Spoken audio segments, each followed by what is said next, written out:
தனது கடைசி cinema மேடையான Jananayagan audio வெளியீட்டு விழாவில் மறைமுகமாக அரசியலும் பேசிய விஜய் தனியாக வருவேனா அணியாக வருவேனா என்பதெல்லாம் சஸ்பென்ஸிலே இருக்கட்டும் என கூறியது விவாதத்திற்கு வழிவகுத்திருக்கிறது. சஸ்பென்ஸ் கூட்டணி என விஜய் குறிப்பிடுவது யாரை என்ற கேள்வி எழுந்திருக்கக்கூடிய நிலையில் விஜயுடன் யார் யாரெல்லாம் கூட்டணிக்கு வர வாய்ப்பு இருக்கிறது என்பது குறித்து விவரிக்கிறது இந்த தொகுப்பு.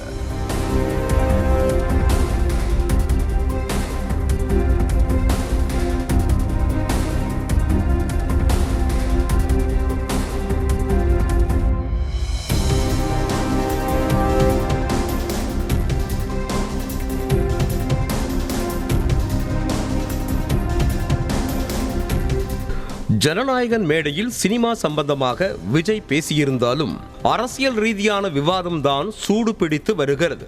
மேடையில் பேசிய விஜய் தாம் தனியாக வருவேனா அணியாக வருவேனா என எல்லாரும் கேட்கிறார்கள்.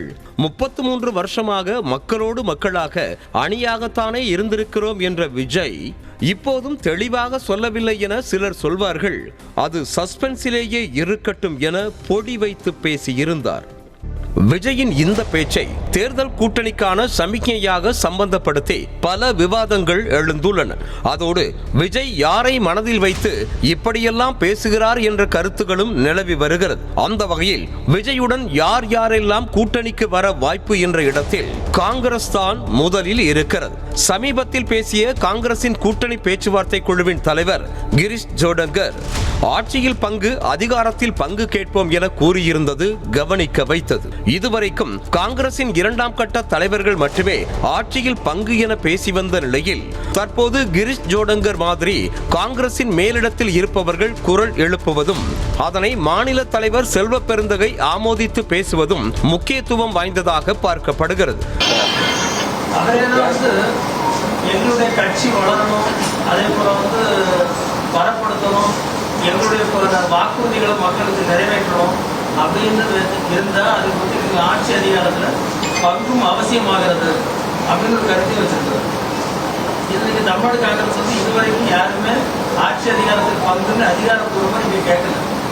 ஆனால் அவங்க மேலிட பார்வையாளர் இந்த வார்த்தையை வலியுறுத்தி இந்த கமிட்டியோட சேர்மன் அவர் தானங்க, பேச்சுவார்த்தையுடைய கமிட்டியோட சேர்மன் அவர் தான். அதனால அவர் சொல்லியிருக்காரு. அதுல என்ன டவுட் இருக்கு உங்களுக்கு? அவர் சொல்ற கருத்து தான். இது ஒரு பக்கம் இருக்க, விஜயுடன் காங்கிரஸ் கூட்டணிக்கு வந்தால் என்னென்ன பலம் என்பதை பார்க்க வேண்டியிருக்கிறது. காங்கிரஸ் கட்சிக்கு சிறுபான்மையினர் வாக்கு வங்கி அதிகமாக இருக்கும் நிலையில் விஜய்க்கும் சிறுபான்மையினர் மக்கள் மத்தியில் பெரிய ஆதரவு இருப்பதாக கணிக்கப்படுகிறது. இந்த நிலையில் காங்கிரஸ் கட்சி தவேகாவுடன் சேர்ந்தால் சிறுபான்மை வாக்குகள் மொத்தமாக விஜய் பக்கம் டிரான்ஸ்பர் ஆக வாய்ப்பு என சொல்லப்படுகிறது. கன்னியாகுமரி, கிருஷ்ணகிரி போன்ற எல்லை மாவட்டங்களிலும் கிறிஸ்தவர்கள் பெரும்பான்மையாக வசிக்கும் மாவட்டங்களிலும் காங்கிரசுக்கு வலுவான ஆதரவு இருக்கும் நிலையில் அந்த ஆதரவு விஜய் தரப்புக்கும் கை கொடுக்கும் என சொல்லப்படுகிறது. அதோடு விஜய்க்கும் ராகுல் காந்திக்கும் இடையே இருக்கும் நட்பு வருகிற தேர்தலில் எப்படி வேண்டுமானாலும் மாறும் என்பதால் விஜய் சொல்லியது மாதிரி சஸ்பென்ஸை எதிர்பார்க்கலாம். அடுத்ததாக வட மாவட்டங்களில் குறிப்பிட்ட சமூகத்தின் வாக்கு வங்கியை வைத்திருக்கும் பாமகவும் இன்னும் கூட்டணியை உறுதி செய்யாத நிலையில் விஜய் பக்கம் நோக்கி அன்புமணி நகர வாய்ப்பு என பேசிக் கொள்ளப்படுகிறது. விஜய்க்கும் அன்புமணிக்கும் நெருங்கிய நட்பு வலை இருக்கும் நிலையில் விஜயும் அன்புமணியும் சேர்ந்தால் வட மாவட்டங்களில் பிரதான கட்சிகளான அதிமுக, திமுகவுக்கு நெருக்கடி ஏற்பட வாய்ப்பு எனவும் கணிக்கப்படுகிறது. வட மாவட்டங்களில் பெரும்பாலான தொகுதிகளில் வெற்றி தோல்வியை நிர்ணயிக்கக்கூடிய வாக்கு வங்கியை பாமக வைத்திருக்கும் நிலையில் தவேகாவுடன் கூட்டணி சேர்ந்தால் ஆட்சியில் பங்கும் கிடைக்கும் என்பதால் யோசிக்கக்கூடிய விஷயமாக பார்க்கப்படுகிறது. அதே சமயம் விஜயுடன் கூட்டணியா என எப்போது கேள்வி கேட்டாலும் அன்புமணி மறுப்பு தெரிவிக்காமல் இருப்பதும் கவனிக்க வேண்டியிருக்கிறது. அடுத்ததாக எந்த கட்சி என்ற வரிசையில் தேமுதிகவை வைத்து பார்க்க வேண்டிய தேவை ஏற்பட்டுள்ளது. ஏற்கனவே விஜயை தங்கள் வீட்டு பிள்ளை என பிரேமலதா கூறி வரும் நிலையில் விஜயின் திரை வாழ்க்கைக்கு உதவியவர் விஜயகாந்த் என்ற சென்டிமென்றும் ஒர்க் அவுட் ஆகி கூட்டணியாக மாறலாம் என கணிக்கப்படுகிறது. அண்மையில் பியூஷ் கோயல் சென்னைக்கு வந்தபோது அதிமுக கூட்டணியில் தேமுதிகவிற்கு 6 இடங்கள் ஒதுக்க இருப்பதாக வெளியான தகவலை கேட்டு ஷாக்கான பிரேமலதா எந்த கட்சி இப்படி தகவலை வெளியிட்டதோ அந்த கட்சிக்கு அழிவு தொடங்கிவிட்டது என சாபம் விடுத்தார். ஆனாலும் கூட கேப்டன் விஜயகாந்தின் 2ஆம் ஆண்டு நினைவு தினத்திற்கு திமுக, அதிமுக, பாஜக தலைவர்கள் நேரில் வந்து அஞ்சலி செலுத்தியிருக்கிறார்கள்.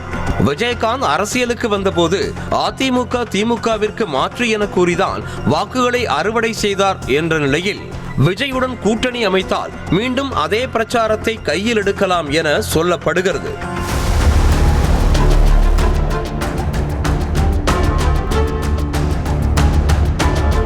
அடுத்ததாக டிடிவி தினகரனின் அமமுகவை பார்க்க வேண்டியிருக்கிறது.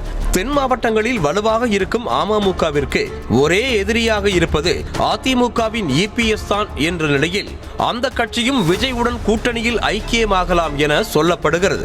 கடந்த சட்டமன்ற தேர்தலில் தென் மாவட்டங்களில் அதிமுக வேட்பாளர்கள் 3வது இடத்திற்கு தள்ளப்பட அமமுக தான் காரணம் என்ற நிலையில் விஜயுடன் கூட்டணி வைத்தால் தென் மாவட்டங்களில் தாவேகாவிற்கு பலம் கிடைக்க வாய்ப்பாக இருக்கும். இதே நிலைதான் ஓபிஎஸ்ஸிற்கும். சமூக வாக்கு என்ற புள்ளியில் ஓபிஎஸ் பலமாக இருக்கும் நிலையில் தாவேகாவுடன் கூட்டணி அமைக்கும் பட்சத்தில் தென் மாவட்ட வாக்குகளை அள்ளலாம் என எதிர்பார்க்கப்படுகிறது. தென் மாவட்டங்களில் அதிமுக வலுவிழந்து இருக்கும் நிலையில் ஓபிஎஸ், டிடிவி தாவேகா பக்கம் சென்றால் குறிப்பிட்ட சமூக வாக்குகள் விஜய்க்கு விழும் என்பதோடு அது திமுகவுக்கும் நெருக்கடியாக இருக்கும் என கணிக்கப்படுகிறது.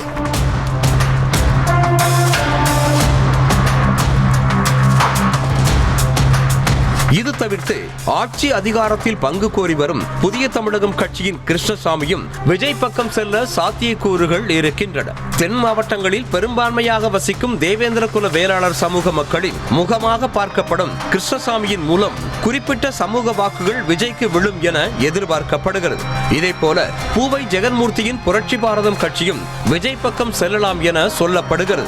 சமீப காலமாக விஜய்க்கு ஆதரவாக பேசி வரும் பூவை ஜெகன்மூர்த்திக்கு வட மாவட்டங்களில் பட்டியலின மக்கள் மத்தியில் கணிசமான ஆதரவு இருக்கும் நிலையில் அந்த ஆதரவு விஜய்க்கு உதவும் என சொல்லப்படுகிறது.